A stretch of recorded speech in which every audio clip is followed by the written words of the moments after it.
नमस्कार दोस्तों। इस वीडियो में बात करेंगे CDS 1 2022 में जो क्वेश्चन आए पॉलिटी के, उन क्वेश्चंस की। क्वेश्चन कहाँ से पूछे गए, उसका सोर्स क्या था, डिफिकल्टी लेवल क्या था, हर चीज़ के ऊपर बात करेंगे। इससे पहले मैंने हिस्ट्री की ऑलरेडी हिस्ट्री और ज्योग्राफी की वीडियो बना दी है कि कहाँ से सवाल आए। मैंने आपको पूरा दिखाया कि ज्योग्राफी के लगभग सारे ही क्वेश्चन NCERT से आए हैं। इस तरह से अब बात करते हैं पॉलिटी के क्वेश्चन की। देखिए, बोला जा रहा है कि कौन सा हमारे संविधान के अंदर इमरजेंसी के रूप में मेंशन्ड नहीं है। तो आपको पता होगा, ये बहुत ही इजी क्वेश्चन है। इमरजेंसी 3 टाइप की बताई गई है आर्टिकल 352, 356 और 360 के अंदर, राइट। कौन कौन सी? नेशनल इमरजेंसी, स्टेट इमरजेंसी और फाइनेंशियल इमरजेंसी। तो इसका करेक्ट आंसर क्या है फिर? नेशनल इमरजेंसी दिया गया है, हाँ दिया गया है। State emergency in terms of proclamation of president rules in state. So ये आपको पता होगा कि स्टेट इमरजेंसी को प्रेसिडेंट रूल के रूप में बताया गया है। तीसरा बोला जा रहा है फाइनेंशियल इमरजेंसी, हाँ आर्टिकल 360 के अंदर है ये।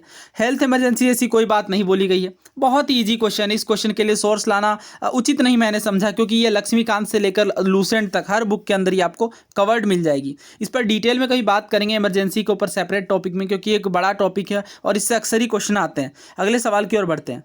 ये देखिए, बहुत ही बेहतरीन क्वेश्चन है। बोला जा रहा है मनी बिल से रिलेटेड कौन सा प्रोविजन नहीं दिया गया है? इम्पोजिशन, एबोलिशन, रेमिशन, अल्टरेशन और रेगुलेशन ऑफ एनी टैक्स, यानी किसी टैक्स से संबंधित। दूसरा, appropriation of money out of consolidated fund of India, यानी जो हमारे भारत के संविधान में कॉन्सोलिडेटेड फंड ऑफ इंडिया का उल्लेख है, उसके अंतर्गत मनी को एप्रोप्रिएट करने से संबंधित है। Imposition of fine by local authorities for local purpose, यानी किसी लोकल पर्पस के लिए लोकल अथॉरिटी के द्वारा जो फाइन लगाया जाएगा, क्या वो मनी बिल से संबंध रखता है? चौथा बोला गया custody of the consolidated fund of India और the contingency of fund of India. ना अगर बात करें इस क्वेश्चन के सोर्स की, तो ये क्वेश्चन आपको लक्ष्मीकांत के अंदर भी कवर्ड मिल जाएगा और जो NCERT की बुक आती है पॉलिटी की, वहाँ भी कवर्ड मिल जाएगा। बट हम पहले PYQ देखेंगे कि अगर आपने PYQ भी किया होता, इस क्वेश्चन को आप आसानी से कर सकते थे। जैसे सिविल सर्विसेज 2018 में पूछा गया कि मनी बिल से संबंधित कौन सा कथन सही नहीं है। पहला बोला जा रहा, bill shall be deemed to be a money bill if it contains only provision relating to imposition, abolition, remission, alteration और रेगुलेशन ऑफ एनी टैक्स, यानी अगर टैक्स के संबंधित ये संबंध रखता है तो ही ये मनी बिल की श्रेणी में आएगा। दूसरा बोला जा रहा, money bill has provision for the custody of consolidated fund of India और the contingency of fund of India, यानी मनी बिल का जो प्रावधान है वो भारत के कंसोलिडेटेड फंड और कंटिजेंसी फंड से संबंधित होना चाहिए। तीसरा बोला जा रहा, money bill is concerned with the appropriation of moneys out of the contingency fund of India, यानी मनी बिल कंसर्न होता है, मनी को अप्रोप्रिएट किया जाता है, निकाला जाता है कंटिजेंसी फंड से।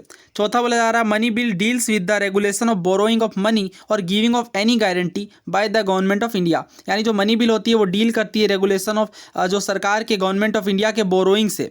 तो इसका करेक्ट आंसर, क्योंकि हमें नॉट करेक्ट पूछा गया है, तो इसका करेक्ट आंसर ऑप्शन सी। क्यों? क्योंकि मनी बिल अपना संबंध रखती है कंसोलिडेटेड फंड से, ना कि कंटिजेंसी फंड से। कंसोलिडेटेड फंड का मतलब होता है भारत की संचित निधि, यानी जो हमारे टैक्सेस और अदर रेवेन्यूज रखे जाते हैं वो कंसोलिडेटेड फंड की कैटेगरी में आते हैं। जबकि हम बात करते हैं जब कंटिजेंसी फंड की, तो ये आकस्मिक निधि होती है, किसी प्रकार की कोई आकस्मिक घटना घट जाने पर इसमें पैसे रखे जाते हैं। आपको ये बताना है कि नाउ इंडिया का कंटिजेंसी फंड कितना है। पहले 500 करोड़ था, अब बढ़ाकर इसे कितना कर दिया गया, ये आप कमेंट बॉक्स में लिखिए। आगे अगला सवाल देखिए। देखिए, ये क्वेश्चन CAPF 2013 में पूछा गया। बोला जा रहा, bill is deemed to be a money bill if it contains only provision dealing with, यानी अगर कोई बिल मनी बिल है तो उसके कौन कौन से प्रावधान संबंधित होते हैं। पहला बोला गया इम्पोजिशन, अल्टरेशन और रेगुलेशन ऑफ एनी टैक्स। दूसरा बोला गया regulation of borrowing of money by the government. तीसरा बोला गया custody of consolidated fund of India और the contingency fund of India. चौथा बोला गया the provision for imposition of fines और एनी पेनल्टीज और for the demand for payment of fees for licences और फीस फॉर सर्विस रेंडर्ड। तो इसका correct answer है ऑप्शन ए 1, 2 एंड 3 ओनली। ये जो फोर्थ स्टेटमेंट है ये मनी बिल से डील नहीं करता है। अभी हम लोग देखेंगे कि कौन कौन से प्रोविजंस हैं अंडर आर्टिकल 1010। फिलहाल आप क्वेश्चंस को समझते चलिए। इसी तरह से CDS 2015 में ऑलरेडी ये सवाल पूछा गया था, जो कि CDS 2022 वाले क्वेश्चन से हूबहू आप कह सकते हैं मैच करता है। अगर आपने उस क्वेश्चन को अच्छे से किया होता तो फिर आप उसे भी कर सकते थे। देखिए, क्या बोला गया, मनी बिल से संबंधित कौन कौन से प्रावधान डील करते हैं। अभी हमने देखा कि हाँ टैक्स से संबंधित है ये। दूसरा, appropriation of money from consolidated fund, ना कि कंटिजेंसी फंड, यानी सेकंड भी करेक्ट है। इम्पोजिशन ऑफ फाइन और अदर पेक्यूनरी पेनल्टीज, अभी हमने देखा ये कवर्ड नहीं है। और सर्विस वाली बात भी, सर्विस का पेमेंट ऑफ फी और लाइसेंस भी मनी बिल का पार्ट नहीं है। सो यहाँ पे सिर्फ 1 और 2 प्रोविज़न ही सही है, तो आंसर ऑप्शन ए होगा। अभी हम लोग और क्वेश्चन देखेंगे और उसके बाद डिटेल में इस टॉपिक को समझ लेंगे, क्योंकि अक्सर इस टॉपिक से क्वेश्चन आते हैं। पर पहले इस क्वेश्चन को कर लेते हैं पीवाईक्यूज की मदद से। देखिए बोला गया कौन सा प्रोविजन नहीं, हमने देखा कि बहुत बार ये ऑप्शंस के अंदर रिपीट हुआ कि इम्पोजिशन, एबोलिशन और रेमिशन, अल्टरेशन ये चीज़ें टैक्स से संबंधित हैं और मनी बिल का पार्ट हैं। यानी 1 तो हमारा आंसर होगा नहीं, क्योंकि नॉट अ प्रोविजन पूछा गया है। हमने ये भी देखा कि कॉन्सोलिडेटेड फंड से मनी के अप्रोप्रिएशन की बात की जाती है। इवन सिविल सर्विसेज वाले क्वेश्चन में भी यही किया गया था कि यहाँ पे कॉन्सोलिडेटेड फंड की जगह कंटिजेंसी लिख दिया गया था, राइट। यानी ये बात बिल्कुल सही है, क्योंकि ये कॉन्सोलिडेटेड फंड से मनी को अप्रोप्रिएट करने की, निकालने की बात की जाती है।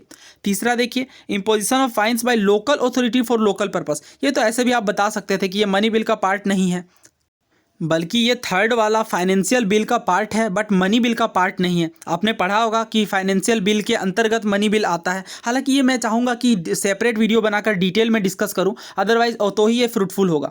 और तो इसका करेक्ट आंसर हमें पता चल गया। तीसरा डी को भी देख लेते हैं, कस्टडी ऑफ कॉन्सोलिडेटेड फंड और द कंटिजेंसी फंड। अगर आपको याद हो तो ये ऑप्शन यहाँ पे आप ये CAPF 2013 वाले में ये ऑप्शन हूबहू देख सकते हैं, जो कि बिल्कुल करेक्ट था।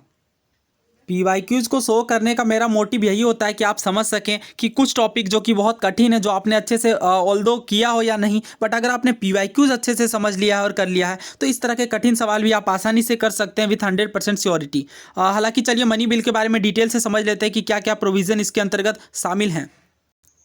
देखिए ये चीज़ आपको लक्ष्मीकांत के अंदर भी कवर्ड मिल जाएगी बहुत ही डिटेल में। दोस्तों चाहे जितना भी वक्त लगे, बट मैं किसी भी टॉपिक को डिटेल के अंदर ही कवर करूंगा, क्योंकि इन फ्यूचर अगर क्वेश्चन बने तो आप आसानी से कर पाएँ। ना कि क्वेश्चन को आंसर बता देना, वो मेरा मोटिव नहीं होगा इस चैनल का, क्योंकि वो तो आप कहीं से भी कर सकते हैं, बुक्स के अंदर से भी। बट जब आपको पता चले कि हाँ क्वेश्चन है वो किस बुक से पूछे जा रहे हैं, या अगर हम आगे उसी टॉपिक को किस वे में पढ़ें, क्या पास्ट ईयर में उस टॉपिक से क्वेश्चन पूछे गए हैं या नहीं, ये बातें भी समझना बहुत ज़्यादा ज़रूरी होता है। देखिए मनी बिल की बात करते हैं। आपको पता होगा इसका आर्टिकल आपको हर हाल में ध्यान रखना है, आर्टिकल 110। देखिए इसे कैसे याद रखेंगे, आप 110 लिखिए और इन दोनों को जब आप मिलाएंगे तो ये क्या बन गया, MO। तो MONEY, ये मनी बिल हो गया, राइट। तो ऐसे करके आप याद रख सकते हैं।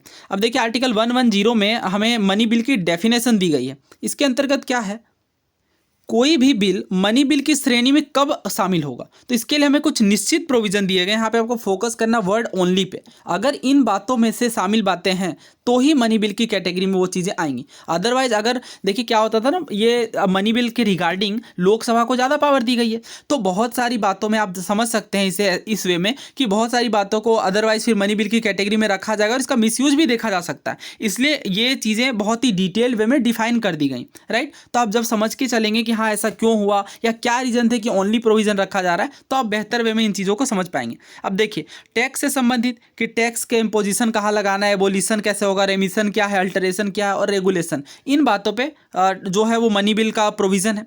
दूसरा देखिए यूनियन गवर्नमेंट की बड़ी मनी से बोरोइंग का रेगुलेशन भी मनी बिल का पार्ट है।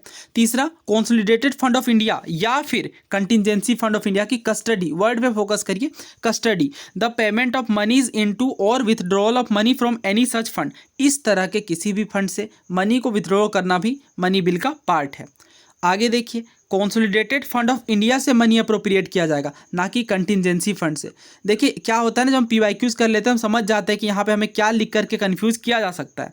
पांचवा देखिए declaration of any expenditure charge on consolidated fund of India और increasing the amount of any such expenditure. इसी तरह से आगे बोला गया कि consolidated fund of India the receipt of money on account of consolidated fund of India or the public account of India or the custody or issue of such money और audit of account of union or a state। यानी जो money और account है consolidated fund of India की, उसके receipt से भी ये संबंधित है। आगे 7वें नंबर में यही बोला गया है कि कोई भी इससे रिलेटेड मैटर जो है वो मनी बिल का पार्ट माना जाएगा। अब सबसे इंपॉर्टेंट बात समझिए कि अगर निम्नलिखित चीज़ें दी गई या निम्नलिखित प्रोविजंस दिए गए तो वो मनी बिल का पार्ट नहीं माना जाएगा। कौन कौन सी चीज़ें हैं वो, ये 3 चीज़ें आपने देखा भी होगा। अभी क्वेश्चन हमसे पूछा गया पेक्यूनरी फाइन पेनल्टीज़ के बारे में, बोल दिया गया कि ये मनी बिल का पार्ट है, तो ध्यान रखिए ये मनी बिल का पार्ट नहीं है। कोई भी पेक्यूनरी पेनल्टी में अगर फाइन इम्पोज किया जाता है तो मनी बिल का पार्ट नहीं माना जाएगा। इसी तरह से जब सर्विस के ऊपर, सर्विस रेंडर्ड के ऊपर फ़ी और डिमांड लगाई जाती है, डिमांड और पेमेंट ऑफ फीस लगाई जाती है, तो वो भी मनी बिल का पार्ट नहीं है। और अभी आपने देखा कि सीडीएस के क्वेश्चन में किस तरह से पूछा गया कि अगर लोकल अथॉरिटी या लोकल सोशल पर्पस के लिए जो इम्पोजिशन किया जाता है टैक्स का, क्या वो मनी बिल का पार्ट माना जाएगा? तो यहाँ थर्ड पॉइंट पढ़िए, ये नहीं माना जाएगा, it is not a part of money bill, right. उसके बाद और भी एक दो बातें आप ध्यान रखिए, क्योंकि बहुत सारे क्वेश्चन पूछे गए मनी बिल से, बट हम इसे सेपरेटली डिस्कस करेंगे। सबसे पहली बात तो ये कि मनी बिल का जो डिसीजन है वो लोकसभा के स्पीकर के हाथों में है, और ये डिसीजन बिल्कुल फाइनल है। किसी भी कोर्ट के अंदर इस बात को चैलेंज नहीं किया जा सकता कि लोकसभा के स्पीकर के जो प्रोविज़न दिए गए हैं वो सही है या गलत। जो भी लोकसभा के स्पीकर के द्वारा ये मनी बिल के रिगार्डिंग बात की जाएगी वो 100% क्वेश्चन नहीं किया जाएगा और वो 100% सही माना जाएगा। आगे देखिए, जब मनी बिल आपको पता होगा लोकसभा में पास करने के बाद जब राज्यसभा में भेजा जाता है तो इसे चेंज करने की पावर राज्यसभा के हाथों में नहीं है, बल्कि राज्यसभा इस पर रिकमेंडेशन दे सकती है और उसके बाद फाइनली इसे राष्ट्रपति के एसेंट के बाद पास कर लिया जाएगा। सो अब कभी भी मनी बिल से क्वेश्चन आए तो आपका गलत नहीं होना चाहिए, क्योंकि ये इंपॉर्टेंट टॉपिक है, अक्सर एग्जाम के अंदर पूछा जाता है। अगला क्वेश्चन देखिए, बोला जा रहा है कि कौन से जो कथन है वो सही है। पहला बोला गया committee on estimate is an ad hoc committee of parliament. दूसरा बोला गया committee on railway convention is a standing committee of parliament. देखिए इसे बहुत ही ज़्यादा डिटेल में मैं यहाँ पे नहीं कवर करूँगा, क्योंकि कमेटी की वीडियो बहुत ही जल्दी आएगी, उस पर मैं अभी काम ही कर रहा हूँ, क्योंकि मैं चाहता हूँ कि कोई भी क्वेश्चन यूपीएससी के द्वारा किसी भी एग्जाम के अंदर पूछा गया है तो वो मुझसे ना छूटे। इसलिए बहुत ही रिसर्च करके आप बोल सकते हैं, क्वेश्चन पेपर को ढूंढ के सवाल निकालने पड़ते हैं ताकि वो छूटे नहीं। आपने अगर मेरी पुरानी वीडियोस देखी होगी जहाँ पे मैंने किसी खास टॉपिक को कवर किया है तो आप समझ ही सकते हैं कि ये कितना डिफिकल्ट काम होता है हर पेपर से क्वेश्चन को निकालना एक ही टॉपिक के। इस क्वेश्चन को देखिए, अगर मैं बात करूँ कमेटी की पार्लियामेंट के अंदर तो दो तरह की कमेटियाँ होती हैं। पहली एडहॉक बेसिस पे बनाई जाती है, जो कि उसका काम खत्म होने के पश्चात उसे खत्म कर दिया जाएगा। एडहॉक का मतलब ये होता है टेम्पररी पीरियड के लिए। और दूसरी होती है स्टैंडिंग कमेटी। देखिए स्टैंडिंग कमेटी अस्थायी रूप से होती है और बनती है तो फिर वो रहती है, उसे अबोलिश नहीं किया जाता, उसे हटाया नहीं जाता। तो कमेटी ऑन एस्टीमेट एक एडहॉक कमेटी ना होकर एक स्टैंडिंग कमेटी है। क्यों स्टैंडिंग कमेटी है? क्योंकि ये हर साल गठित की जाती है। और कमेटी ऑन एस्टीमेट से कितने मेंबर्स होते हैं ये भी ध्यान रख लीजिए। लोकसभा के सारे मेंबर होते हैं। वेरी इंपॉर्टेंट पॉइंट कि जो अनुमान समिति है, कमेटी ऑन एस्टीमेट है, इससे राज्यसभा के मेंबर नहीं देखने को मिलते, सिर्फ लोकसभा से होते हैं और 30 मेंबर्स होते हैं। देखिए कमिटीज़ वाला टॉपिक बहुत इंपॉर्टेंट है। हाल के सालों में बहुत सारे सवाल पूछे गए। अभी CAPF का जो एग्जाम हुआ उसके अंदर भी पूछा गया कमेटी से रिलेटेड क्वेश्चन। ना आप कमेंट बॉक्स करके ये बताइए कमेंट बॉक्स में कि जो पब्लिक अकाउंट कमेटी है उसमें लोकसभा से कितने मेंबर होते हैं और राज्यसभा से कितने मेंबर होते हैं। अब आगे देखिए, committee on railway convention is a ad hoc committee. ये एक एडहॉक कमेटी है, ना कि स्टैंडिंग कमेटी। तो दोनों ही बातें इंटरचेंज करके लिख दी गई हैं, तो हमारा करेक्ट आंसर होगा option D, neither one nor two. बहुत ही ध्यान से समझ लीजिए। हालांकि अभी जब मैं कमेटी वाली वीडियो लेके आऊँगा उसके बाद आपको कोई डाउट नहीं रहेगा और इस तरह के क्वेश्चन पूछे ही जाते हैं, आपने ये ज़रूर ऑब्जर्व किया होगा। अगला क्वेश्चन देखिए, बोला जा रहा है इंडियन फॉर्म ऑफ सोशलिज्म, यानी कौन सा समाजवाद का रूप भारत के अंदर देखने को नहीं मिलता। पहला बोला गया डेमोक्रेटिक सोशलिज्म, दूसरा रेडिकल सोशलिज्म, तीसरा है कम्युनिटेरियन और चौथा नेहरूवियन। दोस्तों लक्ष्मीकांत अगर आप देखें वहाँ DPSP और चैप्टर के अंदर अगर आप देखें ध्यान से तो वहाँ पे बताया गया कि इंडियन ब्रांड ऑफ सोशलिज्म जो है वो डेमोक्रेटिक सोशलिज्म है, ना कि कम्युनिस्टिक सोशलिज्म। ठीक है, यानी जो इंडियन ब्रांड ऑफ सोशलिज्म है वो स्टेट सोशलिज्म और कम्युनिस्टिक सोशलिज्म नहीं है, बल्कि एक डेमोक्रेटिक सोशलिज्म है। ऑब्वियसली इंडिया में डेमोक्रेसी है तो डेमोक्रेटिक सोशलिज्म देखने को मिलता है, जिसके अंदर क्या होता है कि प्राइवेट प्रॉपर्टी को अबोलिश करने की बात की जाती है और प्रोडक्शन और डिस्ट्रीब्यूशन से संबंधित चीज़ों को नेशनलाइज किया जाता है। तो बहुत लोगों को यहाँ पे लगा कि इसका करेक्ट आंसर कम्युनिटेरियन होगा, लेकिन नहीं। देखिए कम्युनिटेरियन और कम्युनिस्टिक इन दोनों सोशलिज्म में बहुत अंतर है। कम्युनिटेरियन और कम्युनिस्टिक सोशलिज्म के बीच क्या अंतर है पहले इसे समझते हैं। देखिए कम्युनिटेरियन सोशलिज्म का मतलब ये होता है कि किसी इंडिविजुअल पर्सन और कम्युनिटी के बीच किस तरह का कनेक्शन है, किस तरह की रिलेशनशिप है, उसकी बात की जाती है और इसमें मतलब एज अ पर्सनैलिटी पे फोकस किया जाता है। जबकि हम बात करते हैं कम्युनिस्टिक सोशलिज्म की, लेकिन कम्युनिस्टिक सोशलिज्म में जो कि कम्युनिज्म का पार्ट है, इसमें सेंट्रलाइज्ड गवर्नमेंट की बात की जाती है, सरकार के हाथों में केंद्रीकरण की बात की जाती है। लेकिन इंडिया विकेंद्रीकरण पर, डिसेंट्रलाइजेशन पर बात करता है, तभी तो पंचायती राज जैसे प्रोविज़न है इंडिया के अंदर। और ये मतलब आप इंडियन प्रोविज़न से उल्टा कह सकते हैं इसे। और जैसे प्लान्ड इकोनॉमी की बात की जाती है, लेकिन प्रोलेटेरिएट के डिक्टेटरशिप की बात की जाती है, लेकिन इंडिया में किसी भी रूप में किसी भी प्रकार का डिक्टेटरशिप देखने को नहीं मिलता है। तो बहुत ही ज़्यादा अंतर है इन दोनों कॉन्सेप्ट्स के बीच। सो हमने यहाँ पे देखा कि डेमोक्रेटिक सोशलिज्म इंडिया का पार्ट है। नेहरू जी की जो सोशलिज्म है, ऑफ कोर्स इंडिया ने नेहरूवियन सोशलिज्म को अडॉप्ट किया, खास करके जब कांग्रेस सेशन में सोशलिज्म के प्रभाव पर बात की गई तब से। और अगर मैं यहाँ पे दो ऑप्शन देखूँ, रेडिकल सोशलिज्म और कम्युनिटेरियन सोशलिज्म, तो ज़्यादा appropriate answer of course option B है, रेडिकल सोशलिज्म। इंडिया में रेडिकल सोशलिज्म की बात नहीं की जाती है, नॉर्वे और कुछ खास देशों में ही ये सीमित है। तो मेरे अकॉर्डिंग यहाँ पे आंसर ऑप्शन बी होना चाहिए। और कम्युनिटेरियन सोशलिज्म कहीं ना कहीं इंडिया में कम्युनिटी पर बात की जाती है, कम्युनिटी बेसिस पर सोशल राइट्स देने की बात की जाती है, तो ये भी इंडियन सोशलिज्म का पार्ट है। सो इसका करेक्ट आंसर क्या है फिर? Option B, radical socialism. So यहाँ पर इतने ही क्वेश्चन करते हैं। इसके नेक्स्ट पार्ट में बाकी के पॉलिटी और इकोनॉमिक्स के क्वेश्चन देखेंगे और इस तरह से सारे सब्जेक्ट के कवर करते जाएंगे। अगर आपको ये सीरीज़ पसंद आती है, डिटेल्ड एनालिसिस पसंद आती है, तो अपने दोस्तों के साथ प्लीज़ शेयर करिए और इस चैनल को सब्सक्राइब करना ना भूलें। आगे ही ऐसे सारे एग्जाम्स के, जितने भी यूपीएससी के द्वारा एग्जाम लिए जाते हैं, उनके सारे वीडियोज़ आपको PYQs कवर्ड मिलेगी इसी तरह से टॉपिक वाइज। और आप हमारा प्लेलिस्ट चेक करना ना भूलें, हिस्ट्री का खास करके। वहाँ पर मैंने बहुत सारी इंपॉर्टेंट टॉपिक वाइज वीडियोज़ बनाई है, काफ़ी सारे क्वेश्चन उससे आ रहे हैं एग्जाम्स के अंदर, जिसे देख के मुझे काफ़ी अच्छा लग रहा है कि हाँ ये फ्रूटफुल रहा। और आप अगर उसे कर लेंगे अच्छे से किसी भी खास टॉपिक को, तो उस टॉपिक से अगर क्वेश्चन आता है तो आपका गलत नहीं होगा।